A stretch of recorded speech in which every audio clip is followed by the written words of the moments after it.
오늘 우리에게 주신 말씀은 신약 성경 마태복음 13장 1절에서 9절 말씀입니다. 모두 귀가 있으시지요? 자, 그 귀로 오늘 당신의 마음밭에는 어떤 씨가 자라고 있나요? 말씀 박철수 목사님께서 전해주시겠습니다. 저를 찾아오는 환자들을 보면 아마 저뿐만 아니라 모든 의사들에게 찾아오는 환자들을 보면 대략 한 4가지 종류로 이렇게 나눌 수가 있어요. 환자가 다 같은 환자 같은데 분류를 해보면 대충 4가지로 나눠지더라고요. 환자가 병원을 찾는 이유는 뭘까요? 목적은 뭘까요? 병을 고치기 위해서. 자, 근데 병을 고치려면 어떻게 해야 되나요? 의사가 진찰하고 치료하는 걸 그대로 순종하고 따라야 병이 낫습니다. 그런데 이제 4부류 중에 첫 번째 부류는 흔하진 않는데 어떤 부류가 있냐면 아무튼 찾아옵니다. 소문을 들었던, 소개를 받았던, 지나가다 봤던, 집이 가까워서 왔던 찾아옵니다. 그리고 의사가 하는 이야기를 듣습니다. 그리고 결정을 내립니다. 자기가 그동안 알았던 지식, 주워들었던 지식하고 의사 말이 일치하냐 하지 않나를 검토합니다. 그래서 일치하지 않으면 돌파리, 그리고 진찰만 하고 치료를 받지 않고 떠나갑니다. 이 사람은 병이 나을까요? 절대로 나올 수 없는 부류죠. 또 한 부류는 의사 말을 잘 들어요. 수행도 하고요. 그리고 치료를 받습니다. 그런데 2번째 치료로 와서 이거 언제 나아요? 언제까지 치료해야 되냐고 묻습니다. 감기 같은 것도 하루 이틀에 안 낫거든요, 사실은. 근데 한국에서는 워낙 성질이 급해가지고 감기를 3일 안에 못 고치면 돌팔이 치료를 해요, 의사를. 그런데 일본에서는 감기를 한 달 만에 치료했다고 자랑스럽게 논문을 냅니다. 많이 달라요. 그러니까 감기는 사실은 치료하는 게 아니고 치료가 되어지는 거거든요. 의사는 약간 도와줄 뿐이고. 근데 감기도 아닌데 몇 년, 심지어 몇십 년 된 병인데 그것도 이곳저곳 다니다가 고치지 못해서 왔음에도 불구하고 2번째 치료에서 언제까지 치료받아야 되느냐, 왜 안 나느냐 이러는 분들이 있습니다. 이분들 치료가 될까요? 치료가 안 됩니다. 이분들은 몇 차례 치료받다가 다시 떠납니다. 문제는 뭐가 문제냐면은 질병 단계가 전부는 그렇지 않지만 치료하는 게 1단계에서 10단계까지 있다고 그러면은 어느 병원에 가든지 1단계부터 시작합니다. 처음부터 10단계 절대 시작하지 않습니다. 그러면은 이 환자는, 이런 부류 환자들은 어떤 병원에 가든지 1단계만 계속 치료받고 다니는 거예요. 그런 병이 절대로 나올 수가 없는 거죠. 3번째 부류는 어떤 부류가 있냐면은 말을 참 잘 듣습니다. 시키는 대로 고분고분합니다.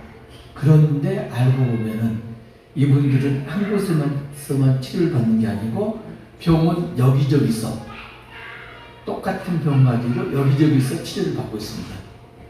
이건 지금 배탈이 나는 거죠. 과식을 하는 겁니다. 이분은 치료가 될까요? 치료가 되기는 되는데 어설프게 되거나 아니면 오히려 더 망가뜨릴 확률이 많습니다. 그렇죠. 밥도 많이 먹으면 과식하면 병들잖아요. 약도 적정량을 써야지. 그게 지나쳐버리면 오히려 병을 약이라죠. 가장 이제 의사들이 바라는 환자가 어떤 환자냐면 의사 말을 거지것대로 그대로 따르는 사람이다. 이 사람들은 6개월이 지나도 의사 말을 따릅니다. 그대로. 이런 사람들은 나중에 고침을 받습니다. 저에게 이런 사람들이 꽤 찾아오는데 개중에는 뭐 2년, 3년 이렇게 지속적으로 치료받았던 사람도 있고 짧게는 6개월 이상 치료받았던 사람들. 이런 사람들은 그야말로 어디를 가든지 나 아니면 안 되는 거죠. 그 의사 아니면 안 되는 거예요. 그런 믿음 가지고 치료를 받는 환자는 100% 고칠 수가 있습니다. 단 문제가 뭐냐면은 치료 과정이 이렇게 꾸준하게 이렇게 치료 곡선이 올라가는 게 아니고요. 기복이 있어요. 치료되다가 후퇴했다가 치료되다가 후퇴했다가 그러면 결국은 쭉 치료가 되는 건데 보통 사람들이 이걸 못 견디는 거죠. 치료될 때는 좋았다가 후퇴될 때는 견디지 못하는 거죠. 그게 한 번이 아니고 계속 지속되는 거거든요. 왜 이 이야기를 하는지 나는 모르겠는데 아무튼 이제 그렇습니다. 그런데 지난주 우리가 이 이야기를 말씀을 나눴던 게 장터에서 노는 아이들 비유를 제가 말씀을 나눴습니다. 거기는 가슴을 치면서 애통하는 그런 아이들이 있었고 피리를 불면서 즐겁게 노는 아이들이 있었는데 그걸 참여하지 않고 바라만 보는 그런 아이들도 있었습니다. 그래서 애통하는 그 아이들은 요한과 요한의 제자들을 회개세를 여친 그런 부류라고 이렇게 볼 수가 있다면 피리를 불고 즐거워하는 아이들은 예수님과 예수님의 제자, 복음을 받아들인 그런 사람들이다. 이렇게 우리가 보통 보고요. 그 다음에 그걸 냉소적인 시각으로 참여하지 않고 봤던 건 바리새인과 율법교사들이었다. 보통 그렇게 이야기를 하거든요. 그리고 우리가 이제 13장으로 12장을 건너뛰었는데 12장을 보면 어떤 이야기가 나오냐면은 안식일 논쟁이 나옵니다. 예수님 제자들이 밀밭에 갈때 배가 고파서 밀 이삭을 비벼서 먹죠. 그거를 이제 바리새인들이 걸고 넘어집니다. 당신 제자들은 왜 안식일에 있어는 안 되는 일을 하느냐? 밀 이삭을 뽑아가지고 손을 비비는 행위가 타작하는 행위다. 이유다. 이렇게 본 거거든요. 그때 예수님 뭐라고 하시나요? 인자는 안식일의 주인이라. 이런 말씀을 하십니다. 그리고 그 다음이 뭐냐면은 한편 손 마른 사람을 안식일에 고치시죠. 이때도 이제 바리새인들이 딴지를 걸죠. 예수님이 뭐라고 그러나요? 안식일에 너희 양 한 마리가 웅덩이에 빠졌다면은 그걸 구하지 않겠느냐. 그런데 하물며 사람은 양보다 얼마나 더 귀하느냐. 그래서 구한다. 이런 논지로 말씀을 하십니다. 그 다음에 어떤 이야기를 했나요? 그 다음 논쟁이 바알세불 논쟁을 합니다. 예수님 이적을 인정하는 거죠. 그런데 그 이적을 행하게 하는 그 능력이 어디서 왔느냐? 하나님이 아니고 귀신의 왕 바알세불에서 왔다. 그러니까 예수님이 귀신에 들려가지고 이적을 행한다. 이렇게 이제 말을 하죠.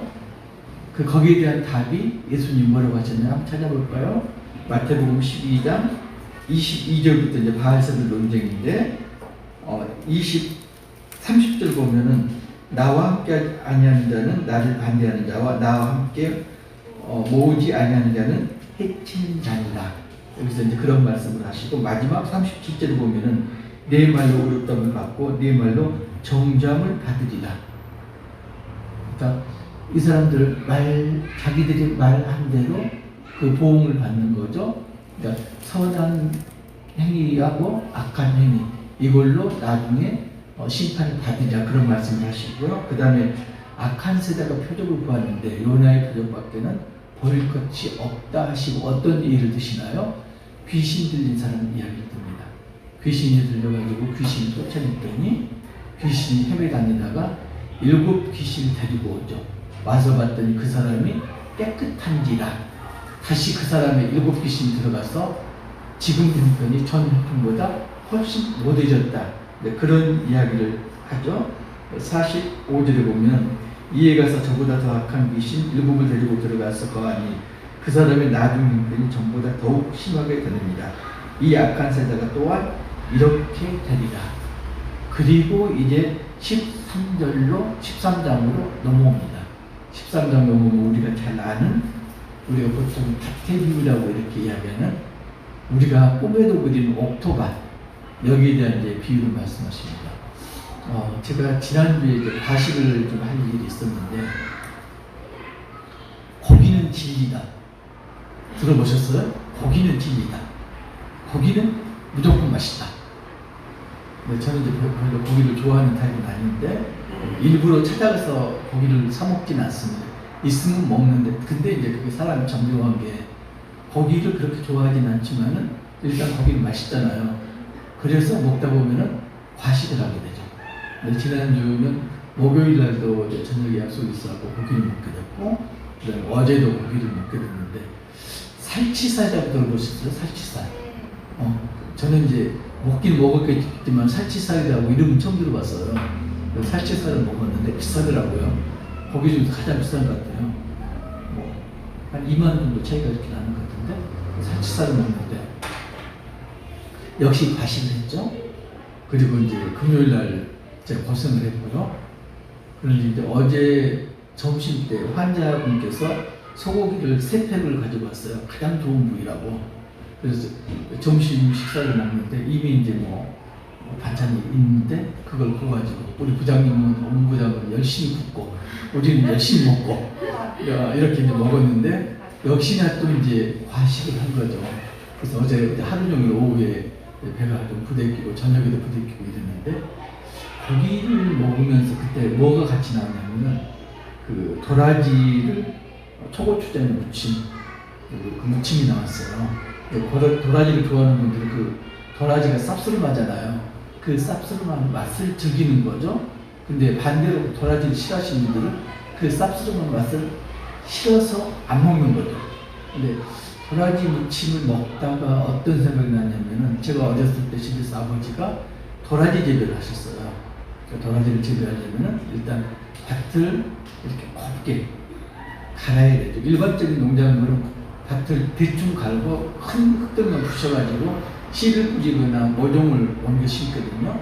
도라지는 그렇게 해서는 안 되고 굵은 흙이 없도록 완전히 미세하게 이렇게 다지듯이 구운 곱게 이렇게 마련하고 그 다음 씨를 뿌리는데요. 도라지 씨가 보셨나요? 도라지 씨 얼마나 작은지 도라지 씨는 잘 안 보여요. 그래서 그냥 뿌리면 다 바람 날아가 버려요.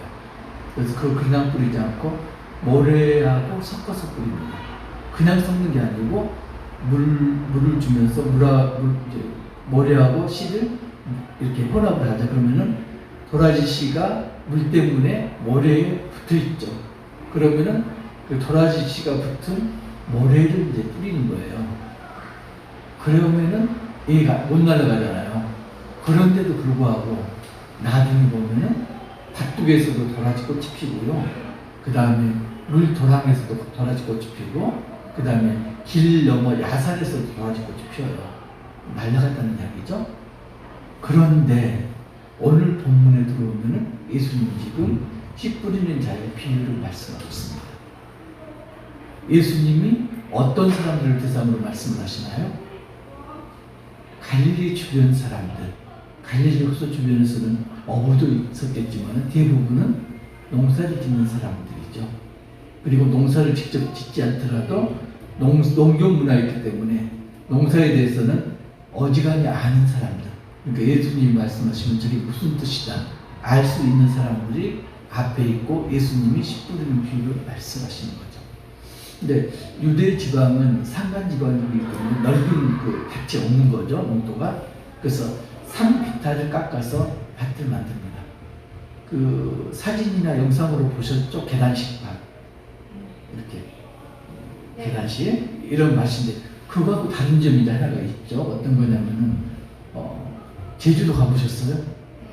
저는 유일하게 해외로 나가본 게 제주도인데 제주도 가보니까 밭이 있는데 밭 주변으로 돌담이 쌓여 있더라고요.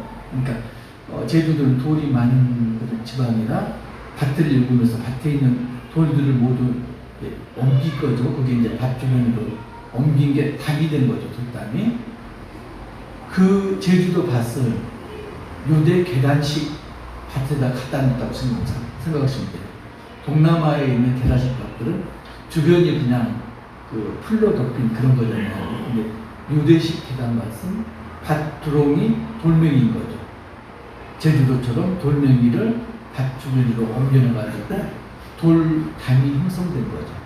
그래서 예수님 말씀하시는 그 밭에서 길가라는 건 우리가 다니는 길가라기보다는 그 계단식 밭이 산피따를 깎았기 때문에 깎아낸 곳, 산하고 인접한 곳은 사람이 다닐 수 있는 길이 형성이 되죠. 그게 길가밭이고요. 그 다음에 돌밭이라는 것은 밭에서 이렇게 옮겨놓은 돌멩이들로 쌓여진 돌담, 그게 이제 돌밭에 해당되고, 가시떨기는 지금 이제 한 면은 산하고 인접해 있으니까 길이 됐지만은 나머지 3면은 산 비탈인 거죠. 사람이 다닐 수 없는. 그러니까 그쪽은 그 가시떨기나무가 자라는 우거지는 그런 곳이죠. 그래서 그런 밭, 세 가지 부류의 밭을 말씀하시고 마지막에 옥토에 대해서 이제 좋은 땅에 대해서 말씀을 하시는 거죠. 그래서 길가라는 건, 길가밭이라는 건 씨가 길가에 떨어졌다 이랬을 때, 또는 돌밭에 떨어졌다, 가시떨기에 떨어졌다, 그리고 옥토에 떨어졌다, 좋은 땅에 떨어졌다 이렇게 말씀하시는데, 저는 이제 그거 보면서 금방 이해가 돼요. 아버지가 도라지 씨 뿌리던 거에 떠올랐거든요. 그러면 다 좋은 밭에 떨어진 씨, 밭둑에 떨어진 씨, 그 다음에 길가에 떨어진 씨, 길을 넘어서 야산에 떨어진 씨, 이게 전부 떠오르거든요. 그럼 이런 상황이겠구나 알 수가 있는 거예요. 이걸 이제 유대 사람들, 거기에 모인 사람들도 그걸 금방 알 수가 있었겠죠. 근데 이제 길가에 떨어졌다 보면 이제 나중에 예수님이 제자들만 모아놓고 비유를 설명을 하십니다. 예수님은 그렇죠. 비유를 하는 목적입니다. 비유가 모든 사람에게 주어졌지만은 천국에 들어갈 사람에게만 비유의 해석을 알려준다 이렇게 말씀을 하세요. 그래서 그 13장 13절 보면은 그러므로 내가 그들에게 비유로 말하는 것은 그들이 보아도 보지 못하며 들어도 듣지 못하여 깨닫지 못함이니라. 그러니까 똑같은 말씀을 듣는데도 그 말씀 비유의 뜻을 알고 깨닫는 사람이 있고 깨닫지 못하는 사람이 있다 이렇게 말씀하시는 거죠. 좀 더 이제 심하게는 어떤 말씀을 하냐면 내가 그들이 그 진리를 알지 못하게 하기 위해서 이렇게 적극적으로 말씀하시는 그런 부분도 있습니다. 아무튼 그렇게 이제 예수님 비유로 제자들에게 풀이를 하시는 거죠. 그래서 길가는 어떤 건가? 18절 19절 보면은 아무나 천국 말씀을 듣고 깨닫지 못할 때는 악한 자가 와서 그 마음에 뿌려진 것을 빼앗나니 이는 곧 길가에 뿌려진 자요. 이걸 이제 다른 복음서에서는 이렇게 말하고 있습니다. 악한 자가 와서, 이걸 공중의 새가 와서, 그 다음에 마귀가 와서 이렇게 이야기를 합니다. 그러니까 말씀을 받았는데 말씀이 뿌리를 내줄 시간도 없이 바로 사탄이 방해해서 그 말씀을 빼앗아가 버리는 거죠. 마치 어떤 사람들처럼 환자가 왔는데 의사 말은 듣지 않고 자기 멋대로 판단해서 치료를 받지 않고 떠나가는 사람들처럼, 이게 길가에 떨어진 밭입니다. 그래서 여기서 비유적으로 이 사람들이 누구를 말하고 있나요? 바리새인과 율법교사들, 이 사람들을 지칭하고 있습니다. 두 번째, 돌밭에 뿌려졌다는 것은 20절이요. 말씀을 듣고 즉시 기쁨으로 받되 그 속에 뿌리가 없어 잠시 견디다가 말씀으로 말미암아 환난이나 박해가 일어날 때는 곧 넘어지는 자요. 이 사람들은 아멘하고 말씀을 받습니다. 그런데 얼마 지나지 않아서 변심을 합니다. 환자가 와갖고 치료를 받는데 그 다음날 언제 나와요? 언제까지 치료해야 돼요? 그리고 떠나가는 거하고 똑같습니다. 이런 사람들이 누굴까요? 예수님 앞에 모인 무리의 대부분의 유대인들, 이 사람들이 예수님을 추종했고 그리고 예수님을 찬양했는데 나중에 십자가에 못 박아라 이렇게 외쳤던 사람들이죠. 조석 변제하는 사람들, 아마도 대부분의 사람들이 여기에 속할 겁니다. 세 번째 22절 보면은 가시떨기에 뿌려졌다는 것은 말씀을 들으나 세상의 염려와 재물의 유혹에 말씀이 막혀 결실하지 못하는 자라. 이 사람들은 세상과 그리고 말씀에 양다리를 치고 있는 사람들입니다. 보통은 이걸 이제 목사님들 설교할 때 그렇게 이야기를 하죠. 예배를 드리고 있습니다. 예배를 드리고 있는데 말씀을 듣는 게 아니고 머릿속으로 뭘 생각하고 있나요? 주식이 얼마 올랐다? 죄송합니다. 주식이 얼마 올랐다? 그 다음에 골프를 어떻게 쳐야 되는데 오늘 누구 만나기로 했는데 가스레인지 불로 안 끈 것 같아? 이런 생각을 하고 있는 겁니다. 그러니까 세상의 염려와 근심과 그리고 욕심, 탐욕이 그득한 사람들. 이게 한마디로 뭐나요? 우상을 섬기는 사람들. 저마다의 우상을 섬기는 사람들이죠. 겉모습은 지금 교회에 앉아서 예배를 드리고 있는데 속으로는 우상을 섬기고 있는 거죠. 그 우상이 재물이 될 수도 있고, 그 다음에 내 아이가 될 수도 있고, 그리고 내 남편, 내 아내가 될 수도 있고, 아무튼 우상을 섬기고 있는 이 사람들의 특징이 뭐예요? 믿는 게 보험 하나 드는 그런 심정으로 신앙생활을 하는 거죠. 그리고 마지막 23절 보면 좋은 땅에 뿌려졌다는 것은 말씀을 듣고 깨닫는 자니 결실하여 어떤 것은 100배, 어떤 것은 60배, 어떤 것은 30배가 되느니라. 그래서 좋은 땅이라는 게 다른 복음서에서 이렇게 합니다. 선한 마음, 그리고 순종하는 것. 이걸 이제 좋은 땅이라고 합니다. 그러니까 이 좋은 땅은 앞에서 말했던 길가나 돌밭이나 아니면 가시떨기가 가지고 있지 않은 걸 가지고 있는 사람입니다. 인내로 참고 기다리는 사람이고요. 그 다음에 우선순위가 우상이 아닌 것보다 예수님이 우선순위고요. 이런 사람들이 환자 중에서 의사 말을 철두철미하게 듣고 6개월, 1년 지속적으로 치료를 받는 사람이다. 이런 사람, 이 사람들이 누군가요? 이런 사람들이 예수님의 제자들, 그리고 가시떨기에 해당되는 사람들. 이 사람들이 주로 권세자들, 재물이 많은 사람, 그러니까 그 예수님을 찾아왔던 부자 청년, 이런 사람들이 가시떨기에 해당되는 사람이죠. 교회에서도 그렇죠. 내가 일정 지위에 있어, 아니면 아주 돈이 많아, 그러면은 이런 부류기가 십상입니다. 그런데 이제 문제가 뭐냐면요, 우리는 지금까지 어떤 밭이 됐느냐, 내가 옥토가 돼야 된다, 옥토를 되기 위해서 노력들을 해왔습니다. 말씀을 들었고요, 성경 공부를 했고, 무슨 목적으로? 옥토가 되기 위해서. 그런데 가만히 따져보면, 제가 묵상하는 가운데 깨달은 게 뭐냐면은 교회가 세상에서 비난을 받는 건 교인들이 옥토가 되기 위해서 노력했었다, 이 생각이 들었습니다. 옥토가 되기 위해서 노력하는 건 기독교인뿐만 아니라 모든 종교에서도 마음을 닫기 위해서 노력을 합니다. 옥토가 되기 위해서 노력을 합니다. 명상하는 사람들도 마음을 깨끗하기 위해서 그 노력을 하는 거예요. 근데 그게 기독교가 넘어가자는가요?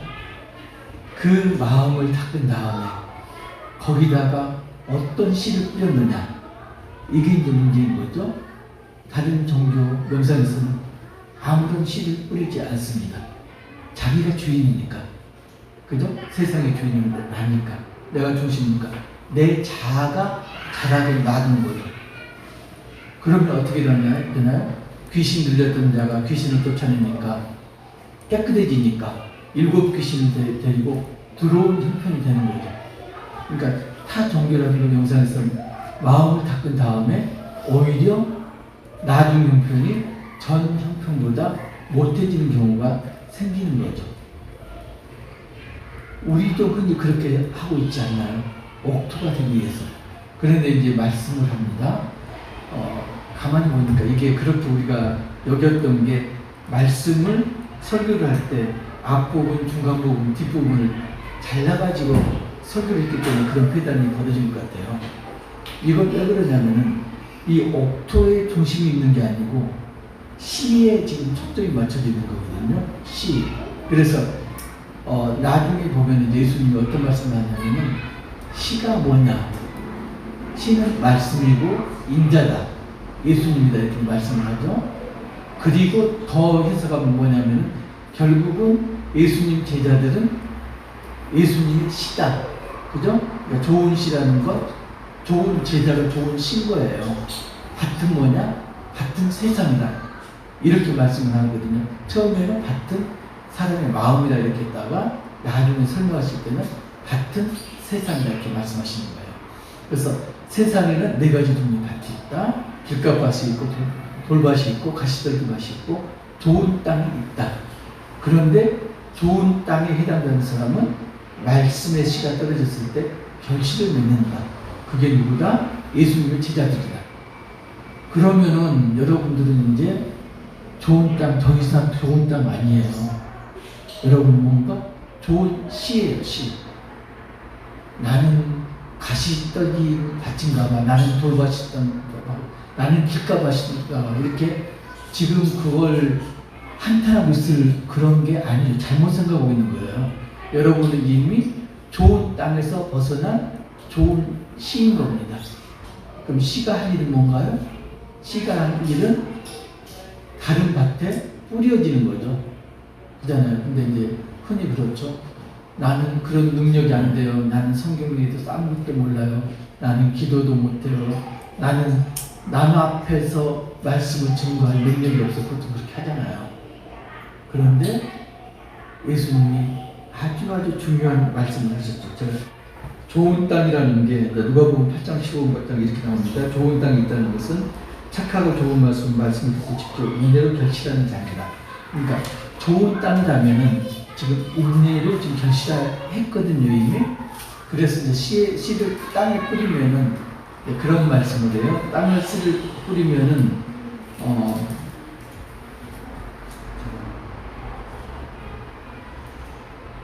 13장 25절 24절부터 볼게요. 예수께서 그들 앞에 또 비유를 들어 이르시되 천국은 좋은 씨를 제 밭에 뿌린 사람과 같으니 사람들이 잘 때 그 원수가 와서 곡식 가운데 가라지를 돋뿌리고 갔더니 이 말씀을 합니다. 그러니까 좋은 씨를 뿌렸어도 그걸 관리하지 않으면은 거기서 가라지가 날 수가 있는 거죠. 그러면서 또 하나 말씀이 뭐냐면은 밭에 씨를 뿌리면은 그 씨를 싹이 나게 하고 이삭이 나게 하고 결실을 맺게 하는 건 누가 한다? 땅이 알아서 수술한다. 농부가 그걸 싹이 나게 하고 이삭을 맺게 하는 게 아니고 땅이 수술한다. 땅이 수술한다. 하나님의 전 과정을 주관하시다. 이 이야기죠. 그래서 내가 씨를 뿌리는데 어떤 밭에 뿌릴지 아니면은 어떻게 결실을 맺을지 걱정할 필요가 없다는 거죠. 내 할 일은 뭐다? 씨를 뿌리는 거다. 씨를 뿌리다 보면은 그게 옥토이면은 결실이 될 거고요. 길가밭이나 돌밭이나 가시떡이 밭이라면 결실이 안 될 수도 있고요. 그건 누구 몫이다? 내 몫은 아니라는 거죠. 그죠? 들을 게 있는 자는 들으라. 내 몫은 아니라는 겁니다. 그리고 설령 좋은 땅에 씨가 떨어졌다 하더라도 그걸 제대로 경작하지 않으면 어떻게 된다? 사탄이 와서 가라지를 뿌리고 간다. 그래서 명상을 하고 이렇더라도 우리가 기도를 하고 마음이 깨끗해지더라도 하더라도 옥토라고 하더라도 가라지가 자랄 수가 있는 거죠. 사탄이 뿌리는 가라지. 그래서 더 이상 우리가 좋은 땅에 집착한다면 날마다 가라지를 뽑는 그런 일을 해야 될 겁니다. 그런데 우리는 더 이상 좋은 땅이 아닙니다. 좋은 씨다. 그러니까 개념이 지금 변경이 돼야 됩니다. 땅에서 씨로. 그러니까 하나님의 역사를 보면은 땅을 확장시키는 역사가 아니고 씨를 뿌리는 역사입니다. 그죠? 계속 씨를 뿌리죠. 아브라함을 통해서 씨를 계속 뿌려가지고 그다음 예수님을 통해서 영적인 씨를 뿌리는 그런 과정이지 땅 정복하는 그런 과정이 아닌 거죠. 창세기 1장 26절 28절 보면은 생육 갖고 번성하여 땅에 충만하라. 땅을 정복하라. 땅을 다스리라. 이렇게 되어 있죠. 그래서 이걸 잘못 생각하면은 땅을 정복해서 지배를 해야 되겠나 보다. 이렇게 여기가 십상이죠. 근데 이걸 어디하고 매칭을 시켜야 되나요? 예수님의 사역하고 매칭을 시켜야 되는 거죠. 프리칭, 티칭, 힐링. 이거로 연관을 시켜야 됩니다. 그러니까 생육하고 번성하라. 전도를 하고 선교를 하고 말씀의 씨를 뿌려라. 그래서 세상이 충만하게 하라. 그 다음에 땅을 정복하라. 어떻게 정복하나요? 말씀 공부를 해야 되는 거죠. 양육을 시켜야 되는 거죠. 그대로 놔두면은 가라지가 자라게 되는 거죠. 그러니까 양육을 통해서 가라지가 자라지 못하도록 이렇게 하는 거고요. 그 다음에 다스리라 그랬죠. 땅을 다스리는 거. 힘으로 다스리나요? 아니죠. 다스리는 게 힐링입니다. 치유가 다스림이죠. 우리가 섬기고 그리고 봉사하고 그리고 치유하고 이게 다스리는 거에 해당되는 거죠. 그래서 남 앞에 군림하라. 예수님은 그런 말씀을 하지 않았고 다른 사람은 섬기라 이렇게 말씀하셨습니다. 예수님이 이 땅에 오신 건 내가 대접을 받기 위해서가 아니라 섬김을 받기 위해서가 아니라 섬기려 왔노라 이렇게 말씀하셨잖아요. 오늘이 이제 다음 주가 이제 부활절이죠. 부활절이면 예수님이 부활하시는 그런 날인데 부활할 준비가 되셨나요? 부활하기 전에는 어떤 일이 있나요? 부활하기 전에는 예수님이 신문을 당하고 고문을 당하고 채찍질을 당하고 십자가에 매달려서 죽는 일이 부활전에 있었죠. 그리고 마지막에 부활이 있는 거죠. 부활이 그냥 있는 게 아니고 부활 전에 고난과 역경과 죽음이 수반되는 거죠.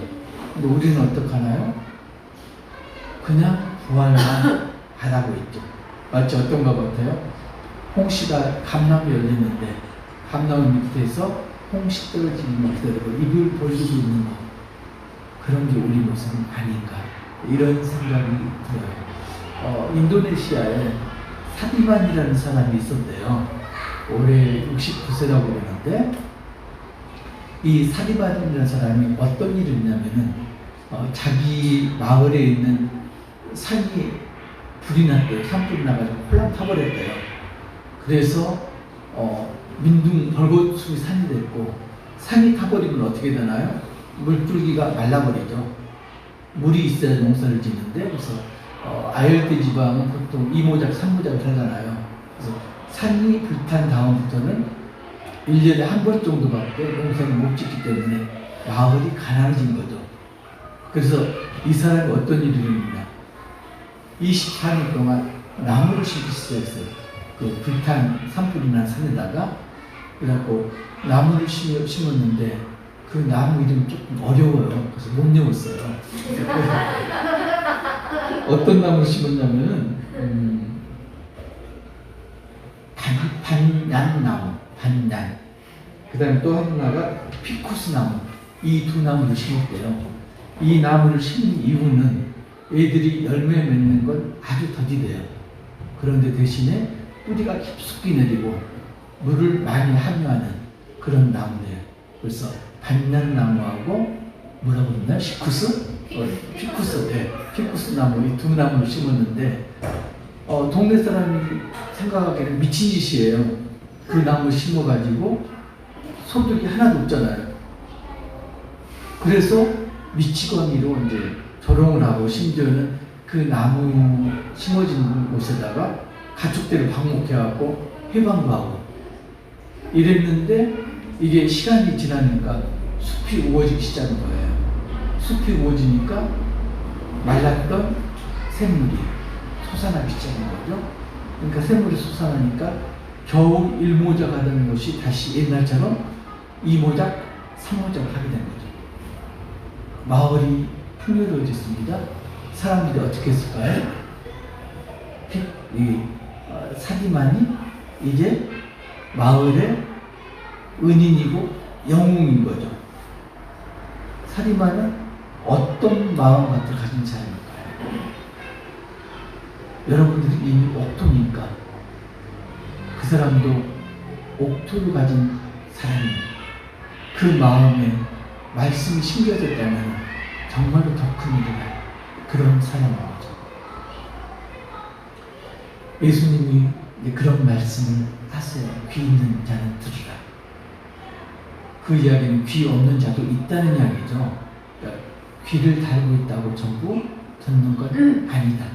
그러니까 세상에 사람이 두 가지가 있습니다. 하나는 눈 있는 사람이 있고요. 또한 우리는 귀가 있는 사람이 있어요. 그런데 눈으로 보는 것은 자아로 보는 겁니다. 내가 보고 싶은 것만 보는 거죠. 그래서 내가 봤다. 내가 봤다. 증거가 내가 본 거다 그러면 절대로 증거가 될 수 없습니다. 그건 자기 마음속에 본 거죠. 귀로 듣는 거는요. 귀를 막아도 들려요. 귀를 막는다고 소리가 들리지 안 들리는 건 아니거든요. 눈은 감으면 안 보여요. 귀로 듣는다는 건 성령의 음성을 듣는다는 거죠. 그래서 이걸 둘로 말하면 눈으로 보는 건 불순종을 의미하고 귀로 듣는 건 순종을 의미합니다. 그런데 예수님이 말씀하시는 건 귀로 듣는다고 전부 순종하는 건 아니다. 이 말씀을 하고 있는 거죠. 세상에 두 가지 종류의 사람이 있는데 귀로 듣는 사람 중에서도 네 가지 종류가 있더라. 세 부류는 들어도 듣지 못한 사람, 마지막으로 옥토를 가진 사람은 들을 귀가 있는 사람. 예수님은 비유로 말씀하는 이유는 들을 귀 있는 사람, 네 가지 부류 중에서 한 부류만 들으라고 비유로 말씀하셨다. 이렇게 말씀을 하십니다. 그런데 거기서 더 한 발짝 더 나가서 우리가 해야 되는 게 뭔가요? 우리는 이미 말씀을 듣고 결실을 맺은 사람입니다. 그러면 우리는 이제 밭이 아니고 좋은 씨입니다. 씨는 목적이 뭔가요? 씨는 목적이 밭에 뿌려지는 겁니다. 그죠? 밭에 뿌려져야 됩니다. 하나의 미랄이 땅에 떨어져 썩지 아니하며, 그죠? 떨어져서 썩어야 됩니다. 이제 다음 주에 부활절인데 이 땅에 하늘로 오신 미랄로 오신 예수님이 땅에 떨어져 썩어서 인류를 구원하시잖아요. 그 말씀을 다음 주에 나누도록 하겠습니다. 우리 모두가 이제는 제발 좋은 밭 타령하지 말고 이제는 내가 좋은 씨다. 좋은 씨의 목적이 뭐다? 밭에 뿌려지는 거다. 어떤 밭? 따지지 마시고요. 우리 역할은 뿌려지는 거고 씨를 뿌리는 거고 그 다음 역할은 하나님이 알아서 하시고 좋은 씨의 역할을 감당하는 우리 손잡고가는 교회 가족 되시기를 주님의 이름으로 축복합니다. 아멘.